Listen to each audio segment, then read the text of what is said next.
ஸ்ரீ வரம் தரும் 18ஆம் படி கருப்பசாமி கோவிலில் அக்னி நட்சத்திரத்தை முன்னிட்டு குளிர்ச்சியூட்டும் விழா.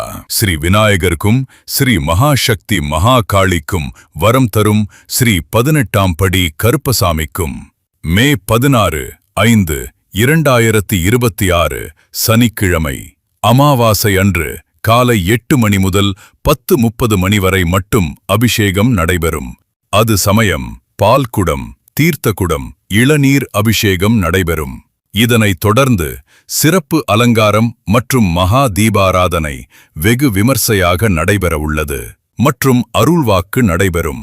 அனைத்து மக்களின் துயர கண்ணீரை துடைக்கும் காவல் தெய்வமாக அவதரித்து அருள் ஆசி புரிந்து வருகிறார். அனைவரும் வருக. 18ஆம் படி கருப்பசாமி அருள் ஆசி பெறுக. ஸ்ரீ வரம் தரும் 18ஆம் படி கருப்பசாமி கோவில், நாகையநல்லூர், தொட்டியம் வட்டம், திருச்சி மாவட்டம். செல் 9578107107.